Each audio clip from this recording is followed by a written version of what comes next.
back to Rich Tarot хүзэр.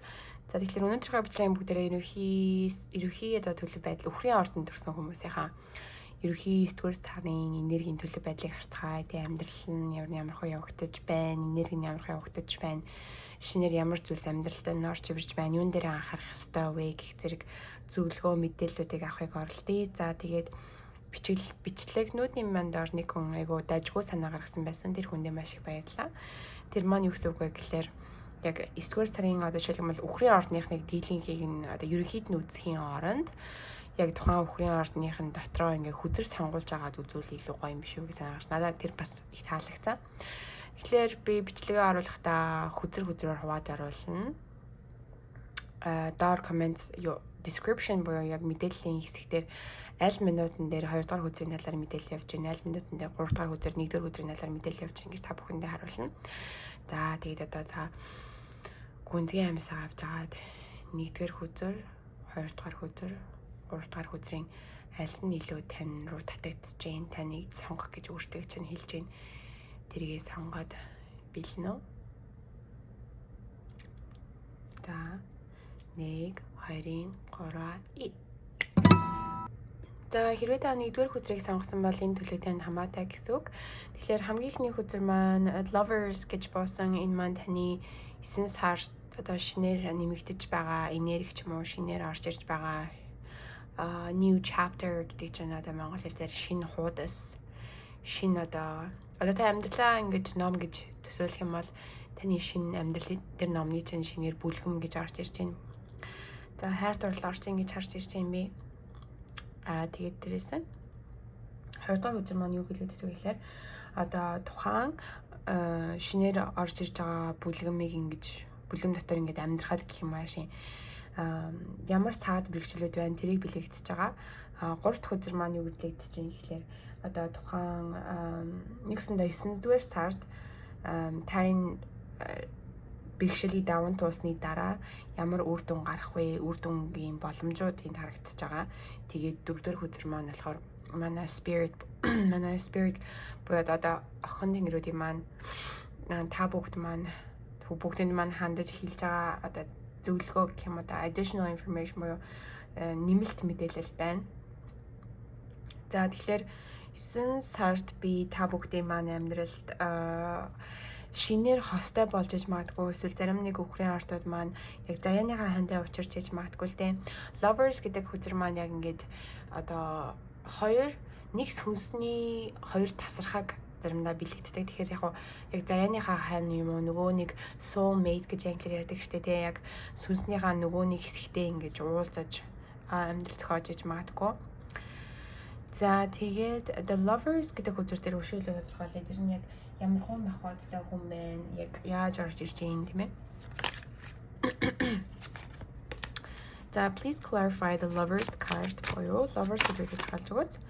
За энэ маань болохоор юу шараг нь явуулчлаар усан махбодтой хүн байна гэж харагдаж байна.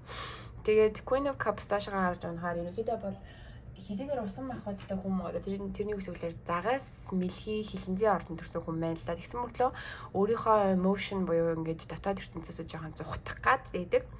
Яг бусад хүмүүс дотоод ертөнцөө хуваалцахыг хүсэхгүй айгу дотгошоогоо тийм хүн байна. Өөрийнхөө дотоод ертөнцийг бүр амар ингэж одоо дотоод ертөнц рүү нөрөй гэх юм бол танд айгу хэцүү яагаад тэр тухайн хүн өөрөө өндөр цааз хэрэгэн босгочихсан байгаа. Тэгэхээр шинээр ийм хүн орж ижиж магадгүй эсвэл зарим өхрүүд маань аль хэдийн ийм усан махбодтой хүнтэй харилцаа үүсгэсэн байж магадгүй. Тэгэхээр lovers гэж гарч ирж байгаа нь ер нь та хоёр бол заяаны хосууд юм заяаны ханууд юм байна. Яг төрхөөсөө өмнө биетэйгээ яг ийм замналаар ингэж уулж шүү гэд гэрээ хийсэн сүнснүүд байх магадaltaй. Тийм ч учраас одоо энэ хүү төрөлтөн дээр ингэж уулзж байгаа гэсэн үг. Зарим хэрвээ та ямар нэгэн хостой ч юм уу одоо юу гэх юм те романтик харилцаан дээр шинэ chapter шинэ бүлгэм нэхийг хүсэхгүй байгаа бол энэ маань ямар энергийг бэлэгддэг вэ гэхээр илүү өөрийгөө хайрлаж таны хүн болгоны дотор нөгөө masculine, feminine буюу эрэгтэйлэг, эмэгтэйлэг чанар гэж байдаг хгүй. Эрэгтэйлэг, эмэгтэйлэг энерги гэж байдаг. Тэгэхээр тэр дотоод энерги чинь жоохон ингээд баланс болж байгаа гэж магадгүй. Одоо илүү одоо юу гэх юм доторч чинь яг энэ тэнцүүхэн хуваагдчихж байгаа ч юм уу те айгу тийм монголоор тийх үү it's a very balanced energy where you don't feel turbulent боёо одоо тосоод ирсэн чинь бүр ингэж давлгаа ч юм уу тийм ингэж сэрэлт биш юм а turbulent гэдгийг чинь айгу долгионтой ингэж одоо юу сэгсрэгэнтэй байж магадгүй зарим өхрийн орчныхан дотор төгсөнцөн. Тэгэхээр 9 сард та илүү өөрийгөө мэдэрч илүү ингэж дотоод ертөнцтэйгээ контакт үүсгэснээрээ одоо ямар нэгэн амьдралд чинь болж байгаа зүйлүүдийг resist буюу түлхэхгүй ингэж одоо хүчлэхгүй гэсэн үг. Юм болгоно таны амьдралд болж байгаа юм бол тэрийг зүгээр ингэж урсгалаар нь аваад урсгалаар нь явуулаад за гэл ингэж яг ингэж өөрийгөө хохирогчийн өнцгөөс ч юм уу одоо юу гэдэг нь сөргөөр харахгүй л гэсэн үг л да. Нэг өсөндөө дотроос ч хайр мэдрэгдээл зүрх сэтгэл төр чинь хайр мэдрэгдээл оюухан чинь хайр мэдрэгдээл тэгэл хүрээлэн буурчинд чинь хайр мэдрэгдээл ерөөс тийм хайраар умбаал байж гин гэсэн үг. Угаасаа өхрийн артынхан чинь нөгөө Венус гэдэг гаргаар захирагддаг байхгүй. Тэгэхээр Венус гэдэг гариг чинь манай хайрын бурхан штэ. Хайрыг захирдаг, хайрын одоо талбарыг захирдаг гариг байгаа. Тэгэхээр тийм гаргаар захирагдсан хүмүүс угаараас хайраар умбагдахгүй байлгүй яах вэ? Тэгээд дээрээсээ нөгөө энэ хөзөр маань бас гэр орноо ч юм уу ер нь өөрийнхөө гадаад үзмжинд илүү анхаарч эхэлж магадгүй л те илүү одоо юу гэдэг илүү эрүүл хоол идмээр гэдэг юм уу задахад тасгад хөлөө хиймээр гэдэг юм уу ерөнхийдөө бол өхрийн орных маань бие болон гэр орны айгуу тийм үзэсгэлэндээ гой чамин зүйлсээр хүрээлүүлэх дуртай байдаг. Би бас өөрөө өхрийн орны нар учраас одоо жишээлбэл та миний ингээ өмсөж байгаа зүж байгаа харах юм зөөс мөн гой бууж байгаа юм бол айгуу тийм нүдэнд чамин ингээ дэгжин тийм юм айгуу дуртай. За тэгээд энэхүү шинэ chapter таны бүлэгт таны амьдралын номонд тэр ингээд орж ирж байгаа байхад таны одоо challenges буюу ингэж одоо challenges-ийг монголоор тэр бид юу гэж хэлсэн бэлээ? Эрсдэлж биш юм а одоо ингэж даван дуулах ёстой нэг тим зүйл байгаа гэсэн үг танд. Тэр даван дуулах ёстой зүйл чинь нэгсэндээ hard work буюу залхуурахгүй байх. Тэгэхээр зарим нэг өхрийн орчныхын маань яг одоо залхуураад байх шиг санагдаад байна. Яг өхөр гэдэг амьтан ч өөрөө жоохон тийм залхуу шинжээ амьтан л да. Зүгээр ингээл ногоо идэл тал дээр ингээл гэл ингээл байгаад хүмүүсийг ажиглаад байж байвал жинхэнэ сайхан санагддаг. Тэгтэл яг уу энэ дээр хөдөлмөрлөн урт хугацааны доктортой байдал дээр хөдөлмөрлөж мөн дээрээс нь санхүү дээрээ ч юм уу тэгээ өөрийнхөө таныг өөрийг чинь 3-р ертөнцийн дээр чинь илүү доктортой байлгахт чинь туслах бусдаас хараат бус байхад чинь туслах тийм зүйл юу байна? Тэн дээр ажиллахтаа жоохон маруухан байна гэж харж байна. Тэгэхээр яг нөө 9 сард тэн дээрээ илүү анхаарлаа хандуулаарай. За өөр дээрээ ингэ шаардлага тавиад үгүй чи өнөөдөр л энийг дуусгах ёстой шүү. Тэгжээжл чи одоо хүрсэн үр дүндээ хүрнэ гэдэг ч байгаа байхгүй. Тэгэхээр яг шарган хөдөлмөрлөөрөө бити залхуураарай гэж та бүхэндээ хүсье. За түрүүний миний хэлсэнчлэн дараагийн юу маань дараагийн хөзөр маань юу гэж үзвэл энэ outcome буюу одоо энэс үүдээд ямар танд одоо үр дүн дагавар авчрах вэ гэж суудахтай. Тэгэхээр хүсэж байгаа үр дагавар чинь бол нэгсэндээ яг одоотой амьдарч хэлж ингэж харагдаж байна. Тэгэхээр энэ хөзөр маань ихэнхдээ нөгөө говьнаглал, харуусал тэгээ зөвхөн болохгүй байгаа, бүтэхгүй байгаа зүйл дээр л зөвхөн анхаарал байгаагийн бэлэг тэмдгийг илэрхийлдэг. Тэгэхээр энэ доош гарч байгаа учраас ерөнхийдөө та илүү бодит байдлыг яг байгаагаар нь харж ин гэсэн үг. Яагаад гэж юм гэхлээр бодит байлж байгаа угаасаа болохгүй байгаа ч зүйл байгаа, болж байгаа ч зүйл байгаа шүү дээ. Тэгэхээр зөвхөн болохгүй байгаа дээр нь анхаарахгүй бас болж байгаа ч анхаарна, тий.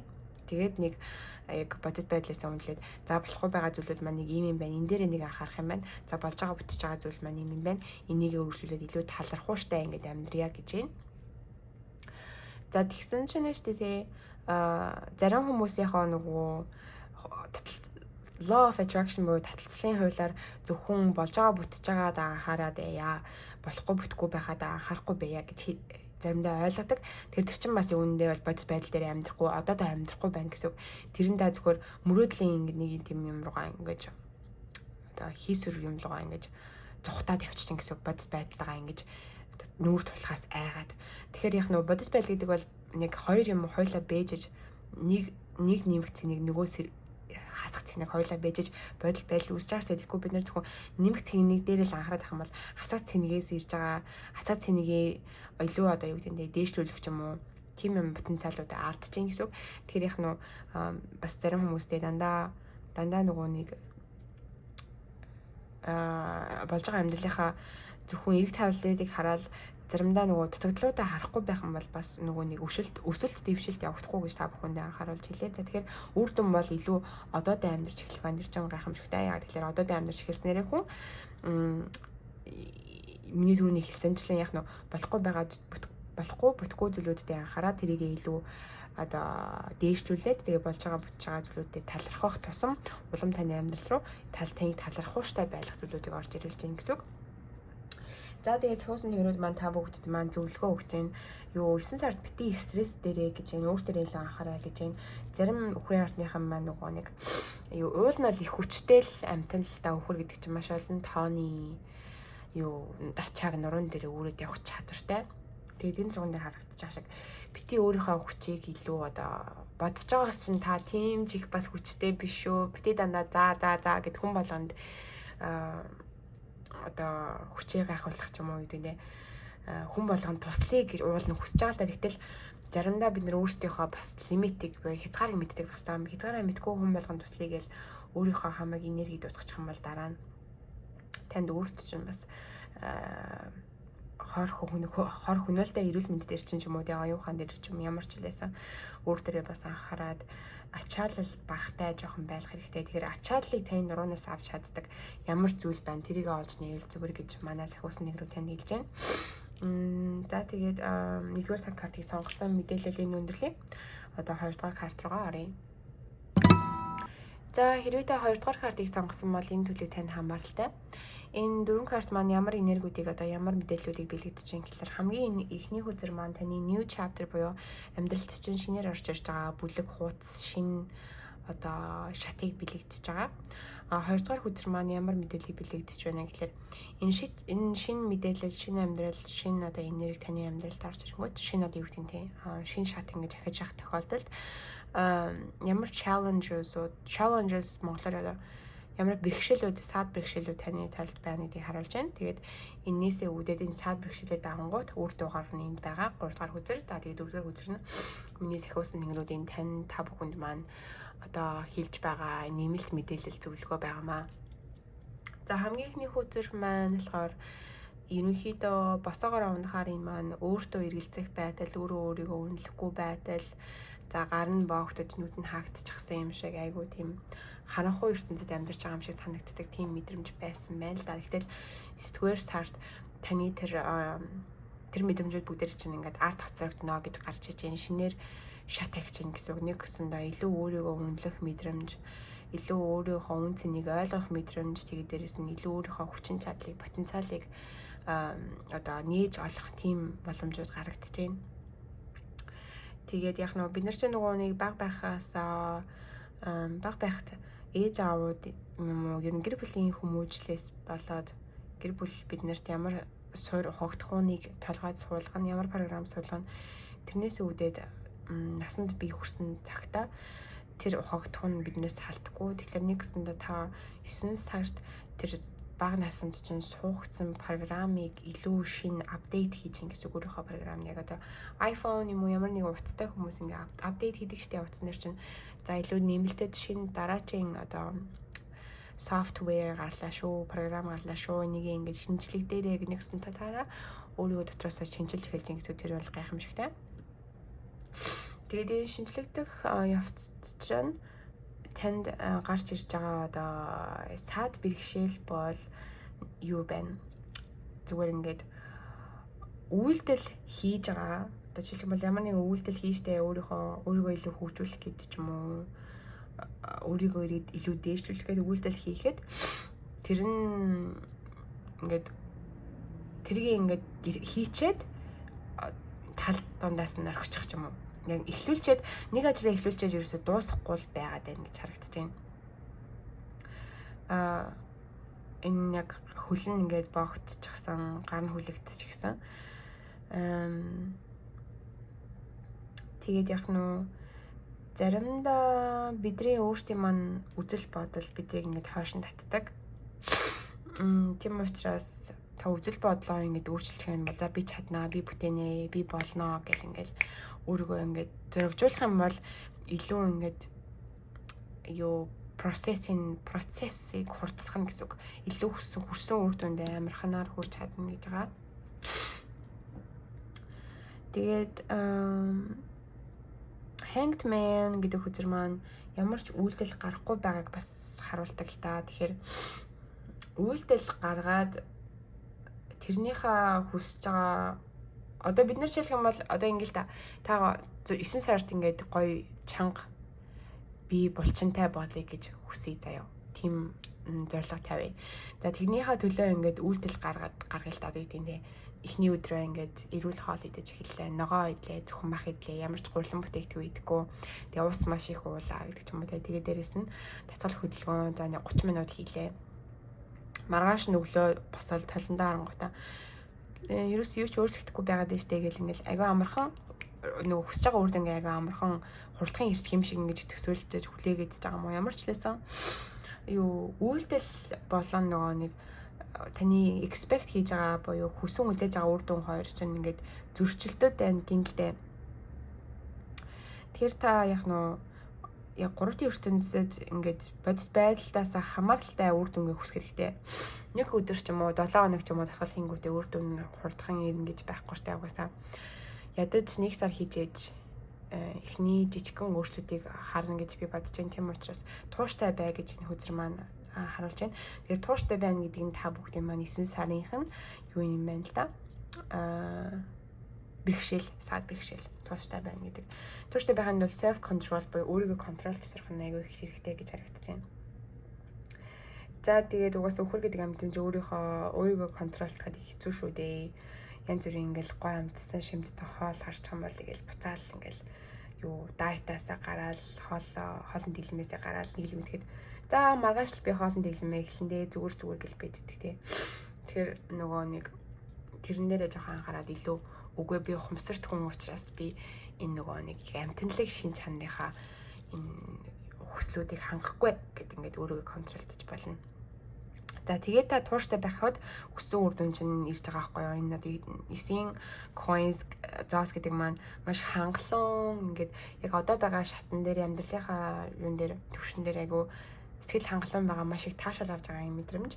Тэгээд санхүүгээрээ ч юм уу ерөнхийдөө бол урт хугацааны доктортой байдал дээрээ бусдаас хараат бус байх талбар дээрээ айгу сэтгэл хангалуун байна. Би хинээс ч хараат бус би чадна би болгоно намайг харалтаа би амьдралаа ийм сайхан авч явж штэ гэд. Үгүй яг бүр амар тийм нөгөө нэг хамраас өгцөн тийм мэдрэмж биш л дээ. Зүгээр айгуу сэтгэл хангалуун тэгсэн мөртлөө бас бурхтуудаа ч юм уу тэгээ хүүхд эцтэй ч юм уу өөртөө ч юм уу ээж авдаа ч юм уу гэрийнхээ ч юм уу ямар ч лсэн нэг тийм гадаалтын хүчин талархаж байгаа ч юм уу тэгээ тийм нэг харагдаж байна.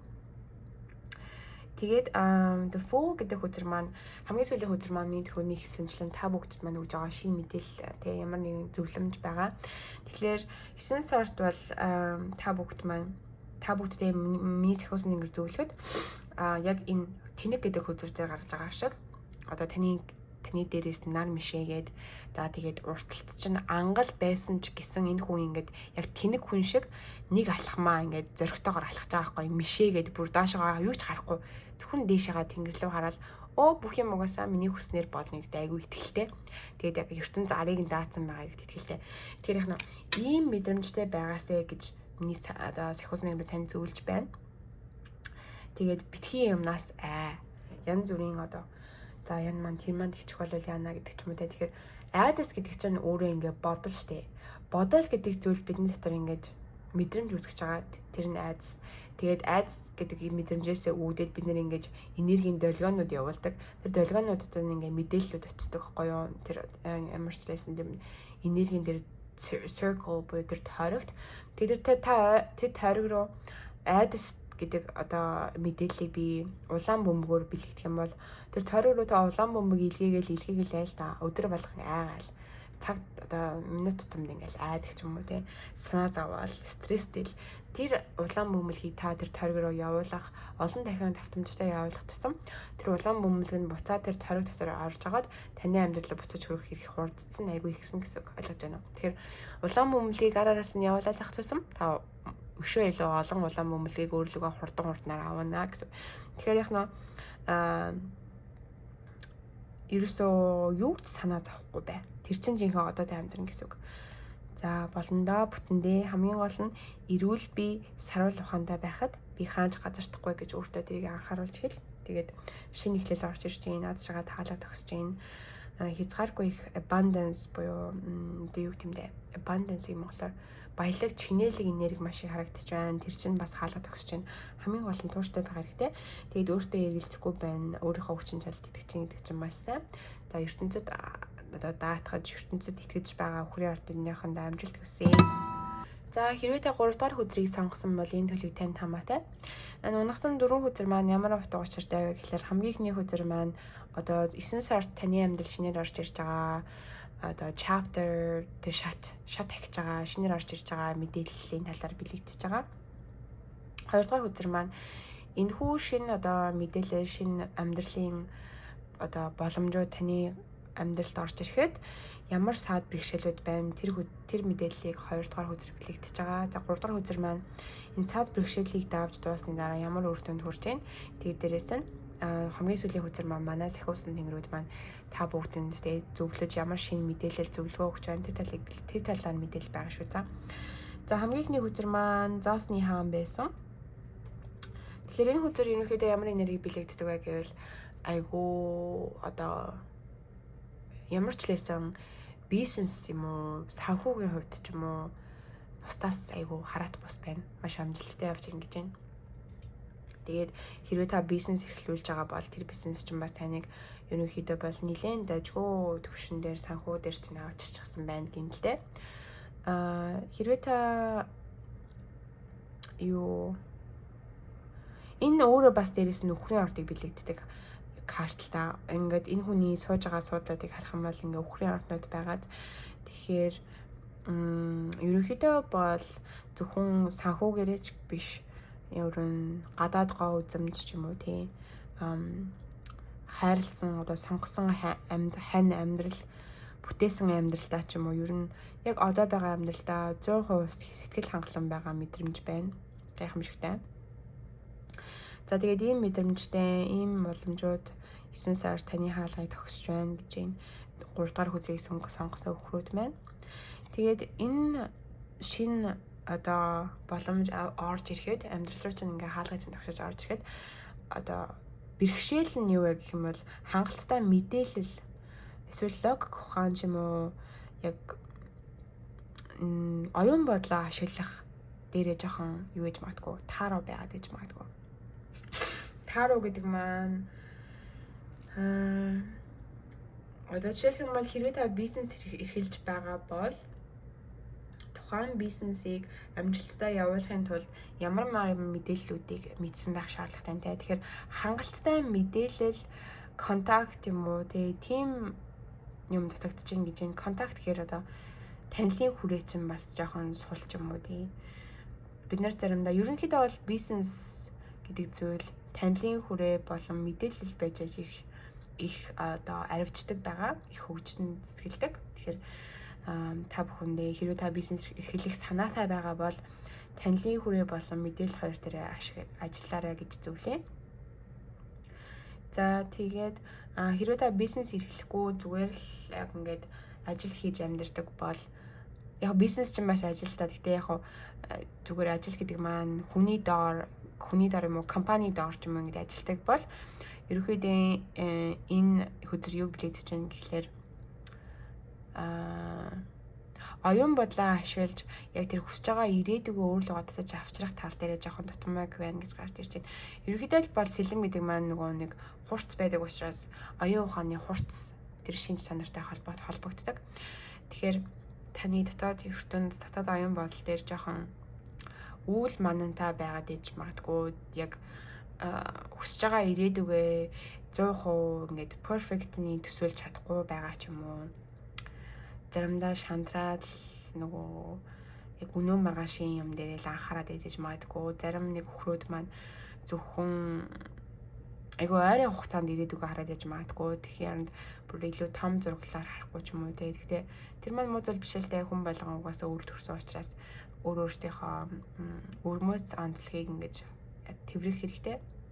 Нандинах хэрэгтэй. Тэгтээ бас бусад хүмүүсийн хийж байгаа амьдрал дээр нь хэрэгжүүлж байгаа ашигтай арга барилыг өөрийнхөө амьдрал дээр хэрэгжүүлэхэд үзээд алдахгүй шүү дээ, тийм ээ.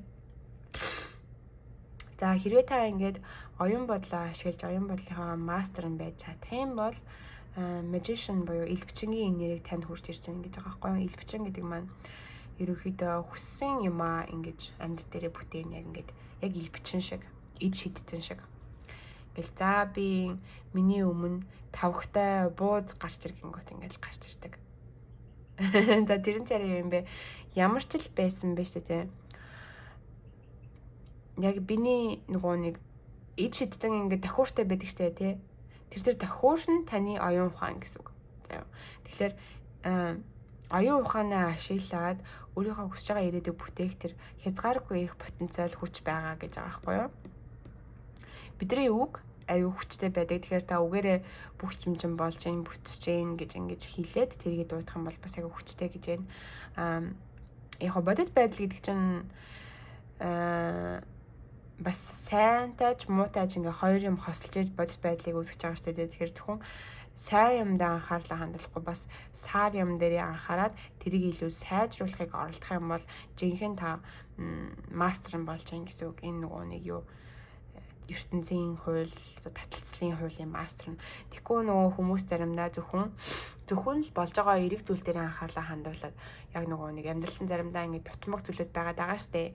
Яг ажиллах ёстой тийм нөгөө нэг weakness гэх юм уу англи хэлэнд сул талууд ингээд сөрөгч биш. Сул талууд байхад тэрэн дээрээ анхаарахгүй одоо бүхэл юм болж байгаа бүтэж байгаа мэтээр анхаарад байхаар нэг тал нь ингээд хоцрогдоод явчихж байгаа байхгүй. Нэг тал нь ингээд чирэгдээд тэгэхээр энэ бол perfect биш болчихно.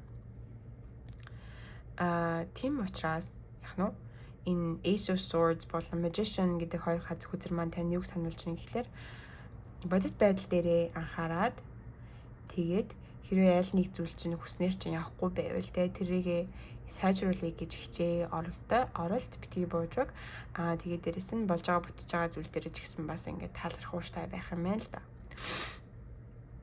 Тэгсэн чинь хамгийн сүүлийн хүзэр маань ямар одоо мэдээлэл зөвлөгөө өгч ихээр зарим өхрийн орсныхаа маань дотоод ертөнцийн жоохон ингээд одоо өрсөлдөөн ч юм уу энэ тэнцвэргүй байдал ч юм уу одоо юу гэх юм тэмцэл явагдаж байна дотоод ертөнцид нь.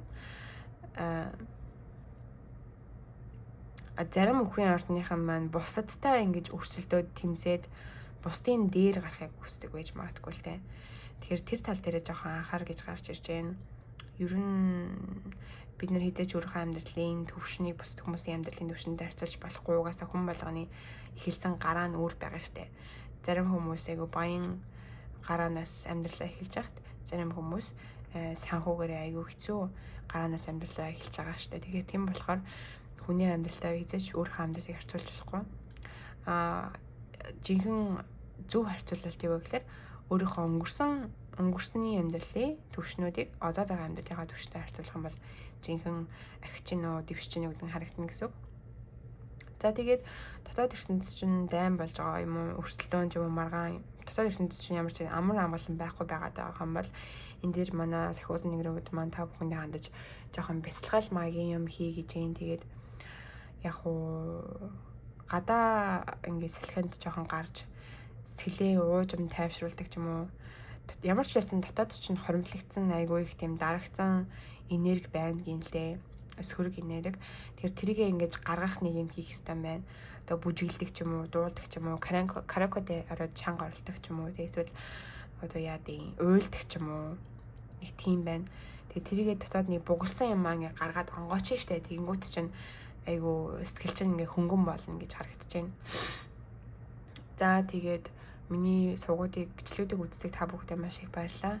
Дараагийн дугаар хүртэл баяр та. Тэгээд хүрэн орсныхандаа амжилт хүсье.